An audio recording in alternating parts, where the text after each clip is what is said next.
Domplex.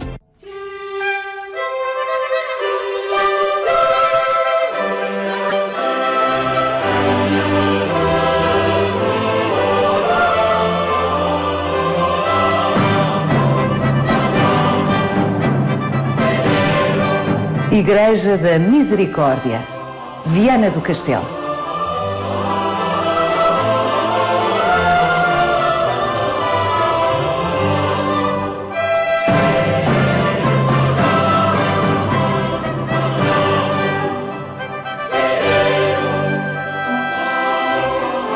Tesouro do mais exuberante barroco português, a Igreja da Misericórdia de Viana do Castelo é um caso singular.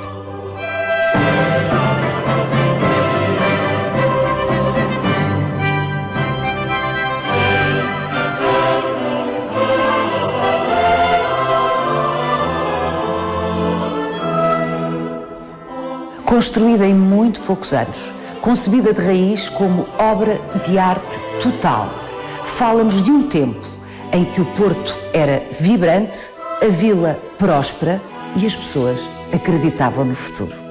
Vai querer saber mais? Venha connosco nesta visita guiada.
João Alpuim Botelho, isto é um prato cheio, esta Igreja da Misericórdia. Esta igreja é fantástica, é o barroco no seu esplendor, em que nós temos todas as artes, o azulejo, a talha dourada, a pintura, a lógica da colocação é verdadeiramente um espaço fiérico. E é um espaço que tem uma espiritualidade fantástica, a forma como nós somos envolvidos por ele é absolutamente notável. Ficamos com a impressão, olhando para a Igreja, de que isto foi concebido de raiz assim, não é daquelas situações em que foi sendo acrescentado e alterado. Portanto, se calhar é uma sensação enganadora. É uma sensação absolutamente correta, porque esta igreja tem uma outra particularidade, é que desde o momento em que foi concebida até o momento em que foi terminada, passaram 6 anos. Deve ser dos poucos casos na arquitetura, das obras públicas portuguesas. Em 1000 anos de história de Portugal, quase deve ser dos raros casos.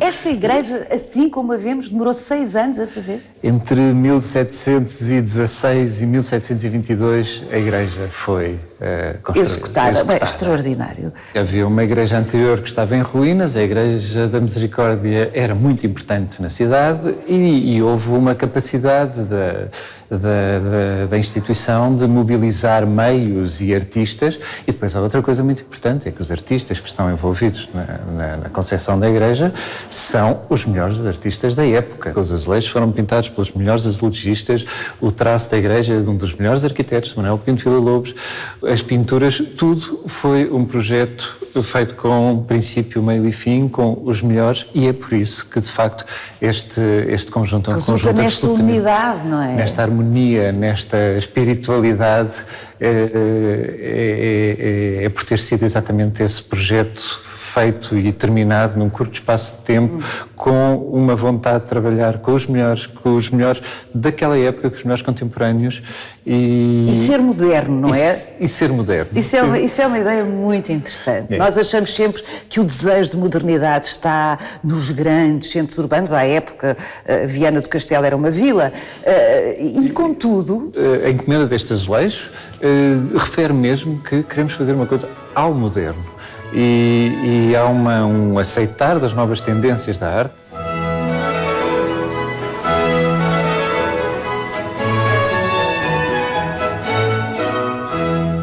Não foram poupados esforços nem meios para produzir esta peça, em que todos os sentidos devem ser convocados para a máxima comoção, que era exatamente o que o barroco pretendia. Eu sugiro que vamos conversar agora com um músico, um organista, Diogo Zão, que vai mostrar-nos e falar-nos deste órgão. Diogo, este órgão é contemporâneo da obra desta igreja. Sim, efetivamente fez parte do programa da igreja. Foi um órgão encomendado ao mestre organeiro Padre Manuel Lourenço da Conceição, o mestre organeiro do Porto, que era um dos organeiros da nossa praça. Portanto, é um órgão produzido aqui na Península Ibérica, não veio do norte da Europa. Exatamente. É um órgão nosso, do nosso tem as características próprias de um órgão ibérico, portanto, que eram, na altura, entre os séculos XVI e XVIII, essencialmente eram estes os órgãos, as características básicas dos órgãos, digamos, ibéricos eram semelhantes, embora cada órgão é um órgão e tem a sua particularidade. Qual é a particularidade deste? É assim, eu diria que há muitas características, obviamente, semelhantes a outros órgãos, e eu destacaria até enquanto intérprete e comparativamente com outros órgãos, não tenho a oportunidade de tocar, a qualidade tímbrica e o equilíbrio sonoro. Obviamente que também não é alheio a esta questão um bom restauro, do qual foi o caso aqui, não é? Exatamente, o mestre Dinarte Machado, e obviamente também contribui para esse resultado, mas não só, obviamente também a qualidade do instrumento, na sua origem, tem que existir, porque senão depois não há milagre. E então, o que é que o Diogo vai interpretar para nós? Sim. Proponho interpretar um tento de registro alto de quarto tom, dizia um compositor espanhol, Bartolomeu de Olagué. Crê-se que seja um compositor basco, embora tenha trabalhado a partir de 1649 na Catedral de Burgos, era mestre-capela, foi mestre-capela da Catedral de Burgos, e mais tarde, em 1651, aqui bem perto, em Santiago de Compostela, exerceu as suas funções de mestre-capela, faleceu em 1658, em Santiago. Esta peça tem a particularidade, também por isso eu vou ter escolhido, por constar todas as peças organísticas deste compositor, e esta em particular, constar de um manuscrito que, embora não esteja datado, seja de final do século XVII, início do XVIII, que está na Biblioteca Pública Municipal do Porto. Portanto, é provável ou é possível que tenha sido executada aqui esta peça ou outras do mesmo compositor? Exatamente. Portanto, com certeza que nesta época, pelos registros que existem e até pelo tipo de escrita, de composição, eram este tipo de obras que se executavam nestes órgãos, porque existe uma relação entre a escrita e o tipo de órgão enquanto instrumento. Muito bem, então vamos reproduzir aqui, João, com o Diogo, o ambiente quase total. Falta o sentido do olfato. Temos que pensar incenso. A experiência total, agora com a música. Ok.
João, esta igreja não trata só da exaltação dos sentidos, convida-nos à ação. Sim. A mexermos-nos, a fazermos coisas. Exatamente. Há uma intenção neste programa de chamar a atenção para as pessoas de que é importante praticar as 14 obras de misericórdia, que estão divididas em 7 espirituais e 7 corporais, e que seria uma espécie de assistência social na época, e toda esta igreja nos convida a praticar essas obras de misericórdia. É muito clara a intenção de nos chamar à prática das obras de misericórdia. É preciso não nos esquecermos, não é demais sublinhar, estamos numa igreja da Santa Casa de Misericórdia de Viana do Castelo, aliás, criada aqui cerca de 20 anos depois da Rainha Dona Leonor ter fundado a Santa Casa da Misericórdia em Lisboa. Sim. E, portanto, no século XVI aqui foi fundada também a Santa Casa da Misericórdia, e estas 14 obras de misericórdia que aqui estão representadas têm essa intenção pedagógica.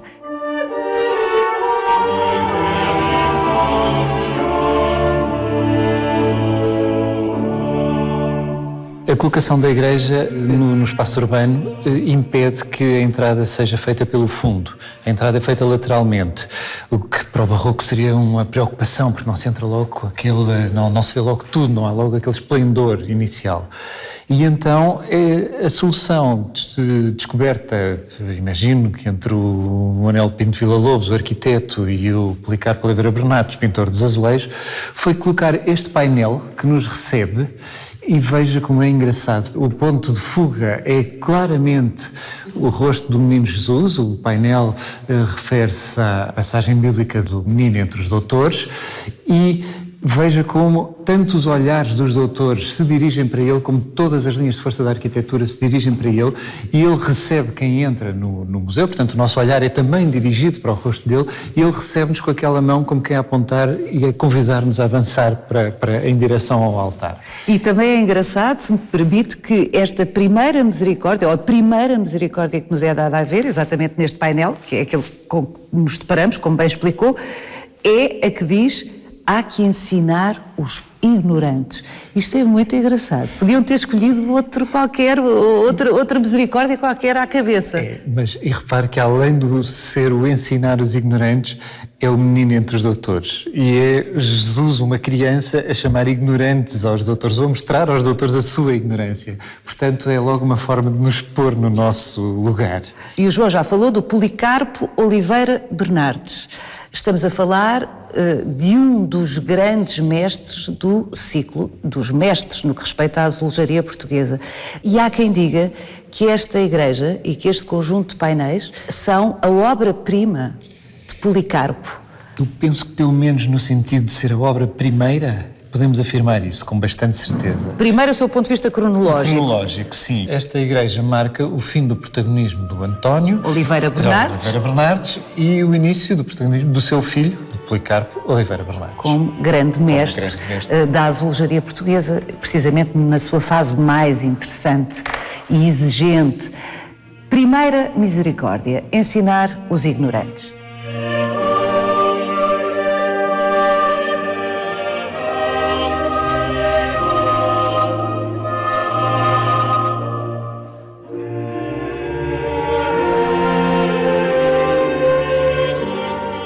O programa desta igreja tem algumas coisas muito rigorosas. Uma delas é a hierarquia dos espaços.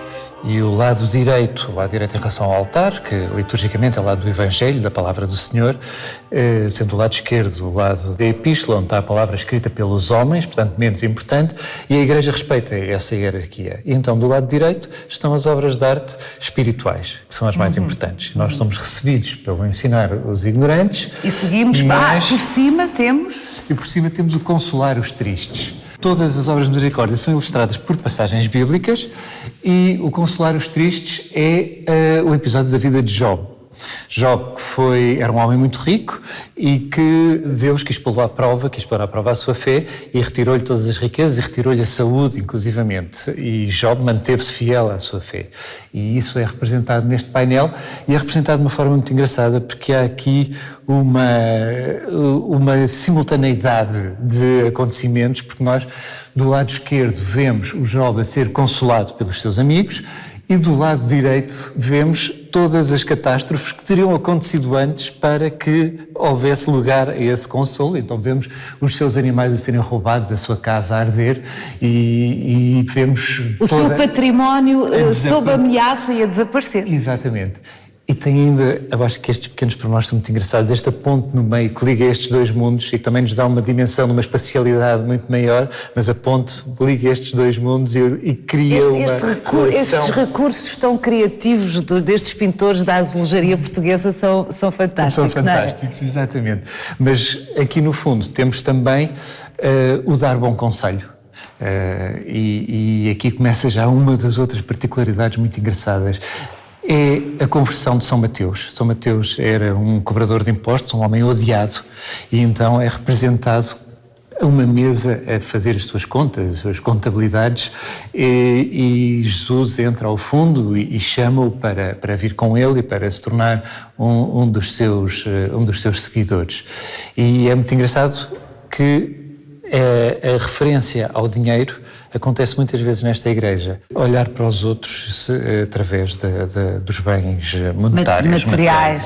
Aqui temos o castigar os que erram, e castigar os que erram, mais uma vez, faz uma referência a esta questão dos valores. Parece-me um pouco misericordioso castigar os que erram.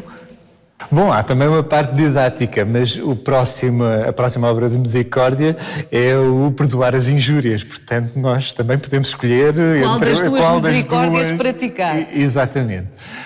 Mas estava a dizer também que aqui, mais uma vez, a passagem bíblica é retirada do livro dos Macabeus, em que havia um tesouro no templo de Jerusalém que tentaram roubar. E esse tesouro era destinado à ajuda aos órfãos e às viúvas.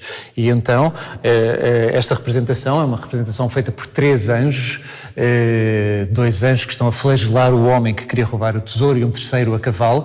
Esta representação de 3 figuras representa a Divina Trindade, portanto representa Deus, então é Deus a castigar o homem que quis roubar esse tesouro que era destinado ao consolo dos mais vulneráveis. Exato. Portanto, novamente o dinheiro, não é? Novamente o dinheiro e novamente uma instituição que cuida dos mais desprotegidos.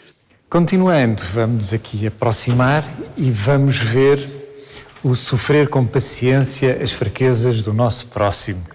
A passagem bíblica é o episódio da mulher adúltera, quando levaram a mulher adúltera junto de Jesus para ser apedrejada, e Jesus diz: quem nunca pecou, que atire a primeira pedra. Há aqui 2 pormenores muito engraçados neste painel. Por um lado, a representação não é esse confronto, quando Jesus é confrontado com essa provocação, no fundo. É o momento em que Jesus já disse isso e se inclina para escrever no chão. E é aquele mistério, o que é que ele escreveu nessa altura? E ficamos também a pensar o que é que está a escrever. E mais uma vez, há esta graça de um dos doutores que estavam presentes e que estavam a fazer esta provocação é representado com uns óculos. Eu gosto imenso de ver isso, é tão surpreendente, não é? É muito aliás, ali atrás, numa tábua de talha dourada, também há uma representação de um homem com os óculos.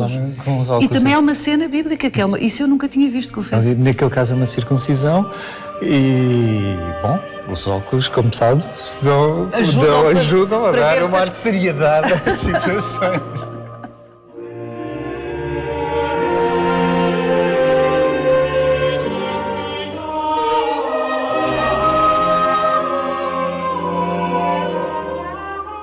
O último dos painéis e, portanto, a 7ª obra de misericórdia espiritual é o rogar a Deus pelos vivos e defuntos, e mais uma vez é representado o dinheiro.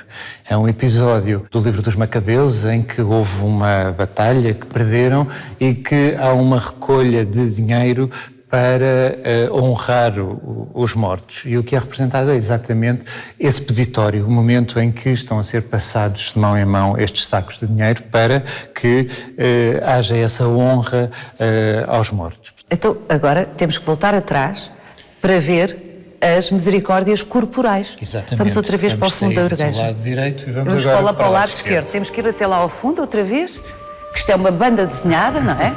Sim, tem muito essa lógica.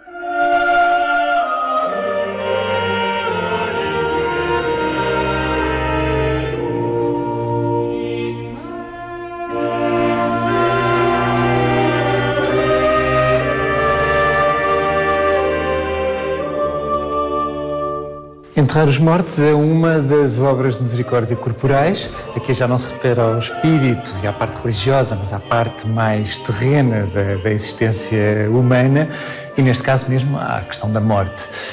O episódio representado, o episódio retirado do livro de Tobit, que estava exilado em Nínive, e o rei não deixava que os judeus fossem enterrados e atirava-os para fora das muralhas. E o Tobit ia lá e enterrava-os, e é isto que está representado neste painel. O outro painel é o remir os cativos.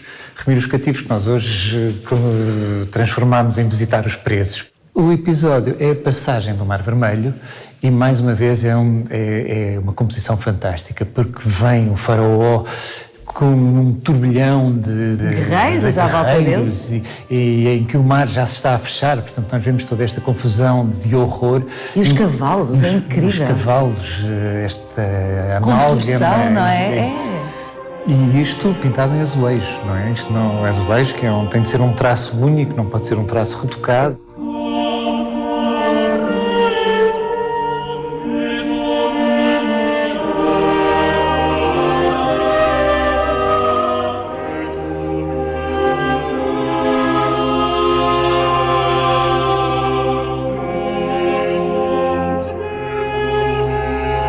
Dar pousada aos peregrinos.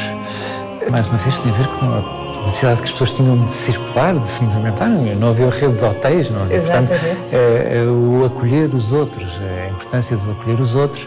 E a cena bíblica é quando Deus aparece a Abraão dizendo-lhe que vai ser pai. E que ele tinha 90 anos e a sua mulher Sara ele tinha 100 e a mulher tinha 90 anos e, portanto, seria absolutamente impossível isso acontecer, e há esta alegria.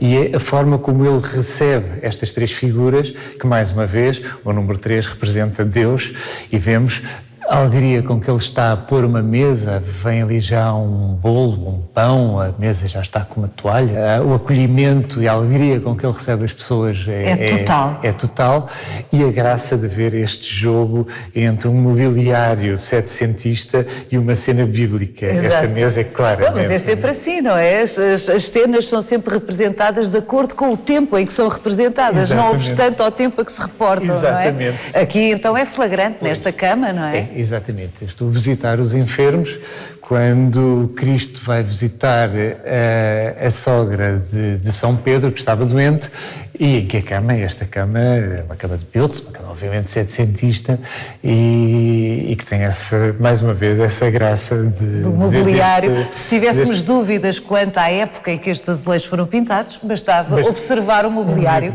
e estavam datados, não é? Exatamente. Aqui é o vestir os nus.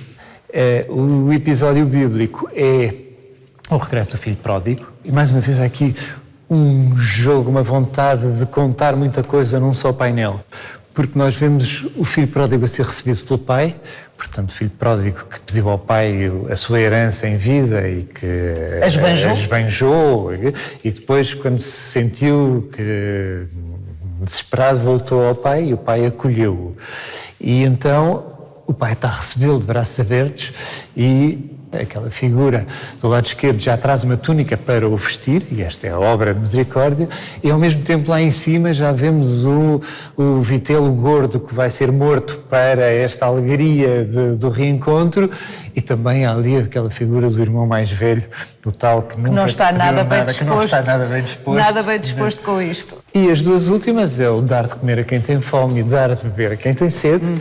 Mais terreno não pode ser, não é? E no caso de dar de beber a quem tem sede, o episódio é quando Moisés toca com a vara num rochedo, na fuga do Egito, toca com a vara num rochedo para que se brote água e assim tire a sede a todo o povo que o acompanhava. No caso do dar de comer a quem tem fome, é o episódio da multiplicação dos pães e dos peixes, quando havia uma multidão que seguia Jesus e só havia 4 pães e 5 peixes, enfim, havia poucos pães e poucos peixes para alimentar aquela gente toda. Exatamente. E Cristo Jesus conseguiu com esses poucos mantimentos alimentar toda a gente. Mas, João, de todos estes painéis, como já vimos, de uma inventiva, de uma expressividade fantástica, o que mais me impressiona é esta arcada, esta cenografia por cima do arco que dá para o altar. É esmagador em termos artísticos, porque a perfeição do desenho aqui eu acho que é de um esmero fantástico. E é também uma peça-chave em toda a leitura desta igreja, porque por um lado une este lado espiritual ao lado corporal, por outro lado há uma outra leitura que se faz dentro da igreja, que é o espaço que acolhe o sagrado, da Capela Mor, e o espaço da Assembleia, onde os laicos são acolhidos, e este painel está nesta conjugação destas duas oposições, digamos assim. E a representação da Senhora da Misericórdia é uma Nossa Senhora com um manto aberto, e esse manto protege o mundo todo. Estas obras de misericórdia protegem o mundo.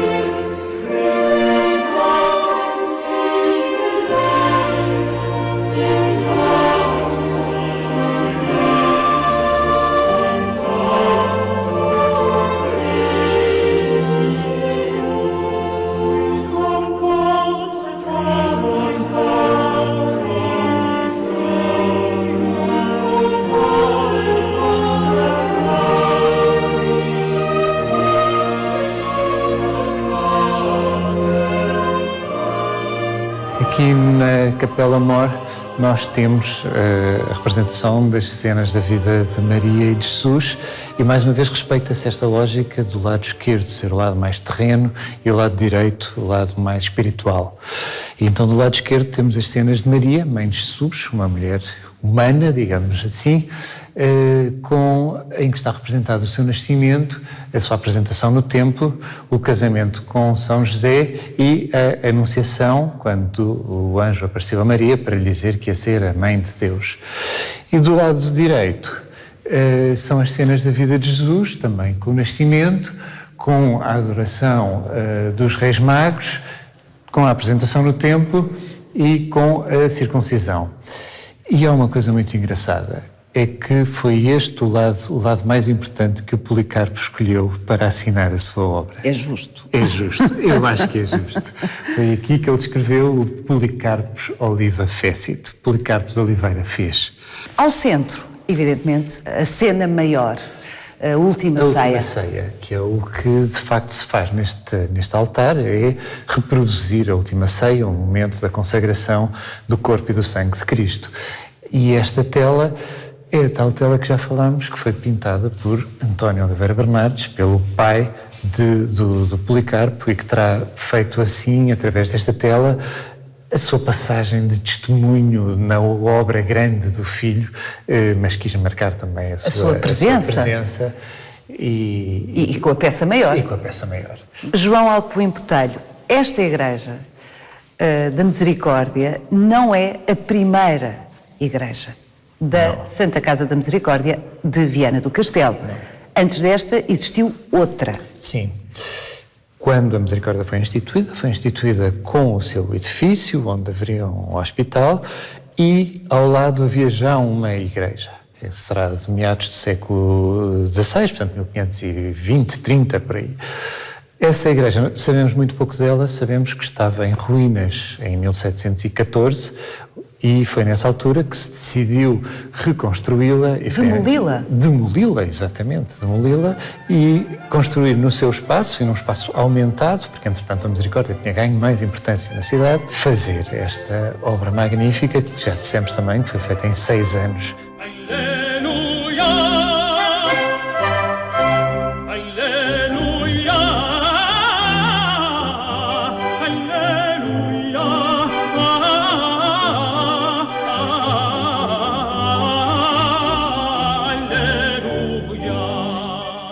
João Manuel Pinto Villa-Lobos, o arquiteto desta peça, que de resto não é muito complexa sob o ponto de vista da arquitetura, há que dizer, não é? É relativamente simples, mas é um arquiteto importante.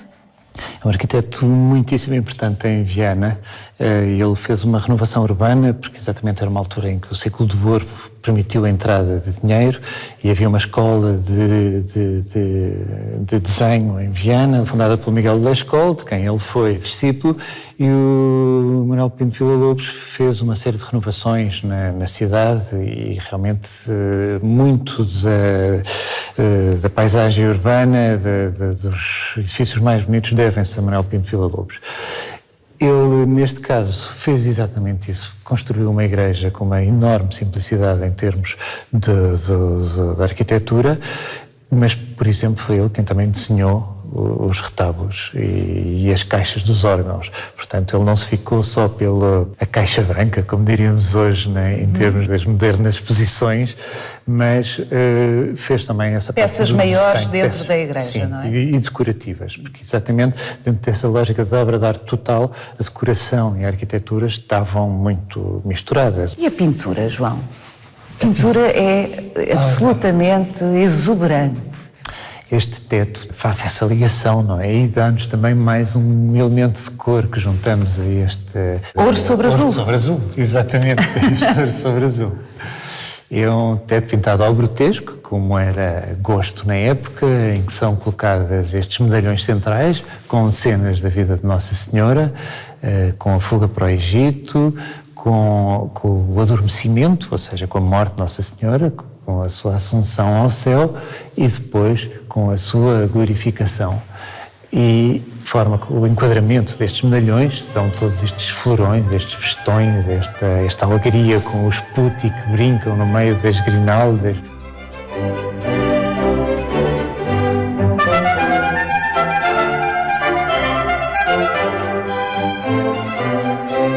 Bom, é de facto espetacular, esta é a expressão, mas é preciso dizer, é uma questão de rigor, que este teto foi sucessivas vezes repintado, portanto não seria exatamente assim, ainda que o espírito seguramente se manteve. Mas há aqui pintura maior e pintura sobre tela. Sim, dentro da Igreja da Misericórdia existem as três mais importantes pinturas a óleo do século XVI, do século XVII e do século XVIII da cidade de Viana do Castelo, que foram exatamente encomendas da Misericórdia. E eu acho que isso é muito engraçado e é uma coisa que nos dá a que pensar, é percebermos que este lado espiritual da Misericórdia não é um lado só religioso, é um lado também artístico, é um lado de uma procura do belo e é um lado em que não há um medo de seguir as novas tendências. Já falámos também dessa questão da Igreja hoje ser uma coisa mais... procurar ser mais consensual, mas nesta altura havia talvez um maior arrojo na forma de apresentar as coisas. Há o retábulo da tal Igreja inicial, que é uma Senhora da Misericórdia pintada pelo André de Padilha, que foi um pintor que fez escola em Viana do Castelo e teve uma série de seguidores. Cerca de 1630 há um quadro também, uma adoração dos pastores, pintada por Cornélios de Bir, que foi recentemente descoberta a autoria num estudo de Pedro Raimundo, e este era um pintor flamingo que trabalhava em Espanha. Em 1530 nós estamos em União Dinástica, portanto esta ligação com Espanha era óbvia, digamos assim. E aliás esse retábulo mantém-se na igreja exatamente pela qualidade da sua pintura, porque ele também teria pertencido à igreja original. E o terceiro é o António Oliveira Bernardes, com esta última ceia. Com aquele Judas que nos levanta a dúvida, será o rosto ou não do pintor?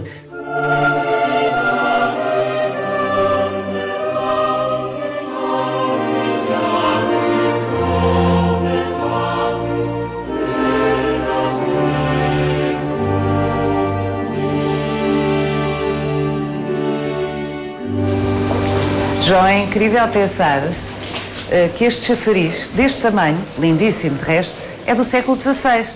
Não é uma escala a que eu, pelo menos, associo o século XVI, costumam ser as peças mais atarracadas, mais pequenas, não é? Era também um sinal do poderio, do progresso que existia na cidade nessa altura, porque o chafariz faz parte aqui de um conjunto de 3 edifícios que foram construídos no século XVI, numa altura em que Viana saiu das muralhas.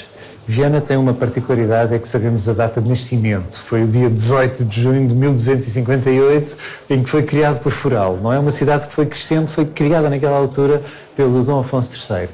E foi criada para aproveitar as condições da foz do rio e foi criada como uma vila de mariantes.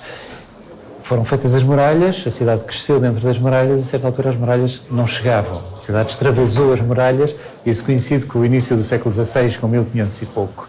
O primeiro edifício que foi construído foi o edifício dos Passos do Conselho, do Senado, que é este edifício que nós temos aqui em frente, com este ar ainda pesado, medieval, quase, um castelo também muito bonito.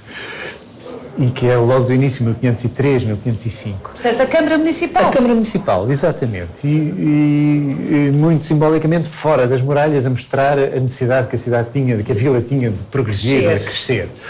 E depois foi logo construído, em 1550, meados do século, foi logo construído o chafariz.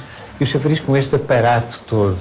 E foi respeitado também a existência desta praça, que na altura se chamava Campo do Forno, mas que foi respeitado como um espaço em que as pessoas, quando chegavam, pousavam as coisas, em que passavam-se aqui touradas, feiras. Ainda hoje, o grande momento das festas da Senhora da Agonia é aqui, e este espaço livre, à espera de ser utilizado, continua a ser o lugar central da cidade.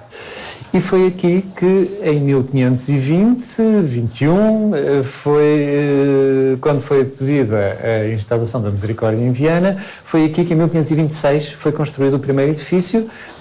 Não sabemos nada dele, mas que, quando foi construído sem pensar no crescimento que poderia ter. Passados alguns anos, já estava claramente pequeno e houve uma altura em que foi preciso renová-lo.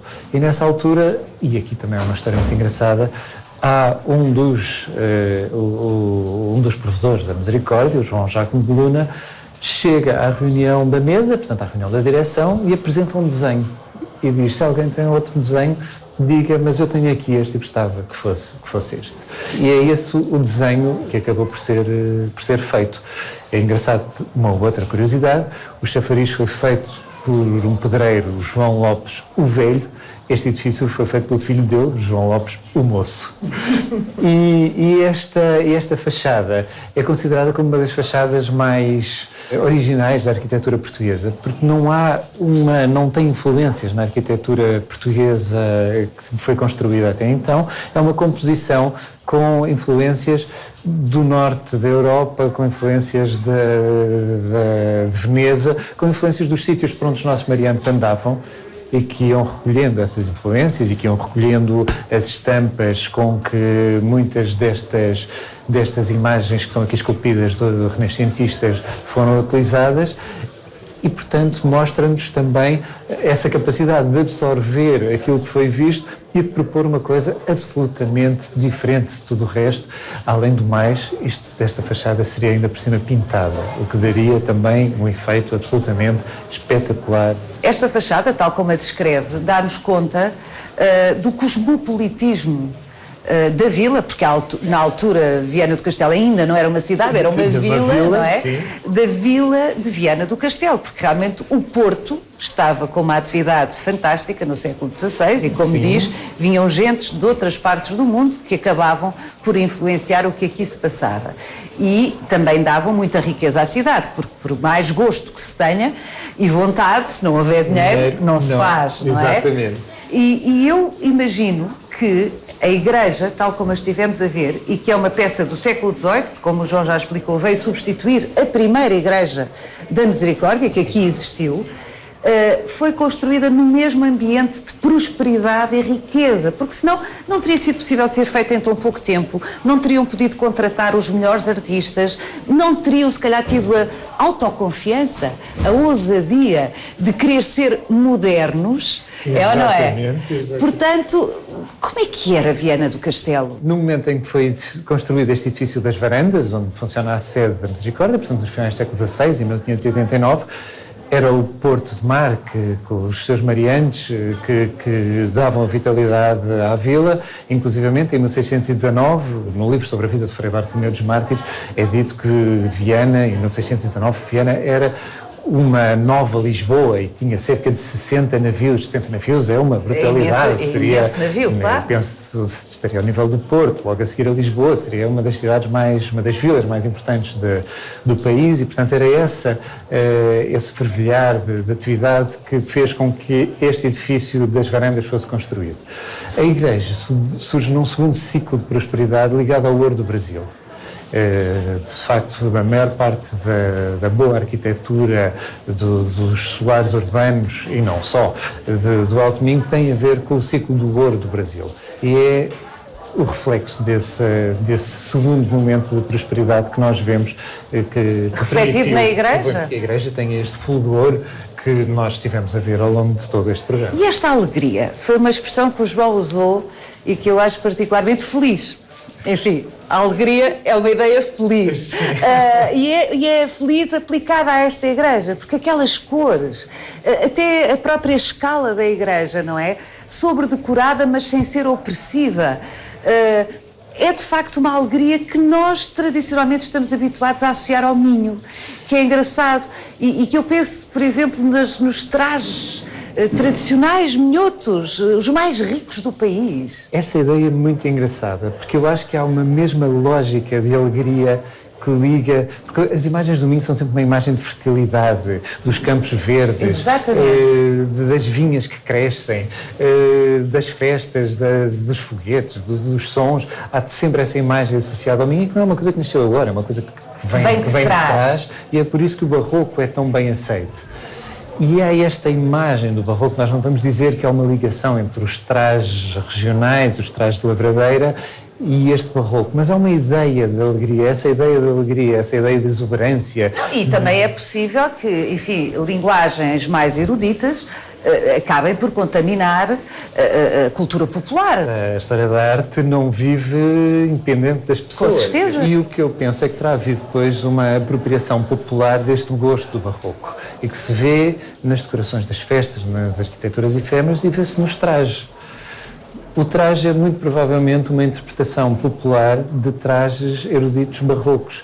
Claro que são coisas que vão ao longo dos tempos acontecendo e que vão sendo, o tempo vai acrescentando coisas, retirando outras, e há coisas que se mantêm, mas todo aquele aspecto do traje à lavradeira, do traje que nós dizemos à vianesa, muito orgulhosamente, tem a ver com esta alegria, com esta exuberância, com esta exuberância. Quando nós olhamos para estas colunas do barroco, com os putti, com os passarinhos, com as flores a crescer ali, e olhamos para os bordados dos trajes, há qualquer coisa que une estas duas coisas. E não nos podemos esquecer que o traje não é traje se não tiver o ouro. Exatamente. Falando em ouro sobre azul, falando em ouro do Brasil.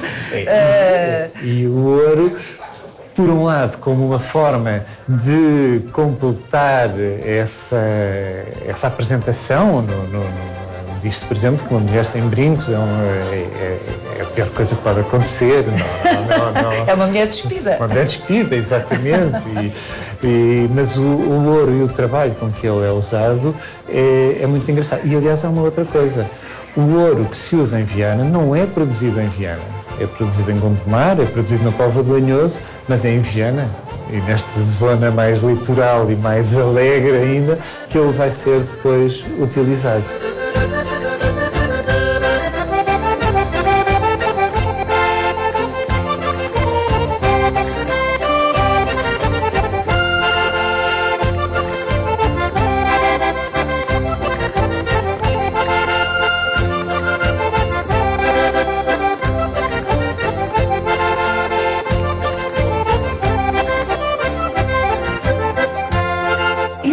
trajes negros das noivas, minhotas, os trajes tradicionais, evidentemente, depois cobertos de ouro.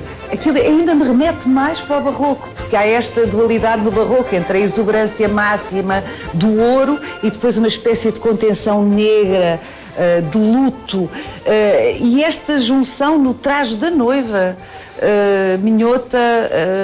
Eu acho que o traje da noiva não nos remete exatamente para essa ideia de luto ou para essa ideia de tristeza.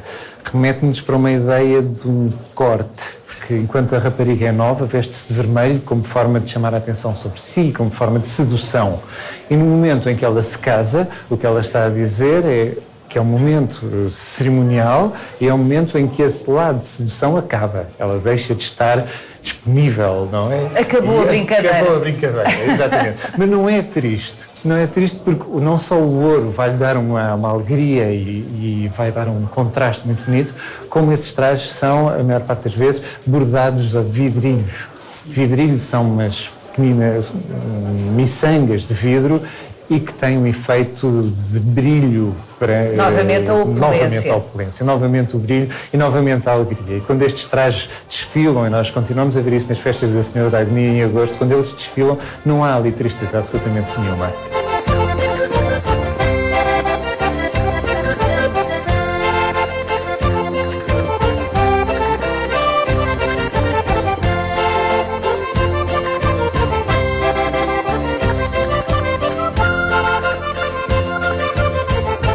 Siga-nos no nosso sítio e na nossa página de Facebook, onde encontra este e os outros episódios do Visita Guiada.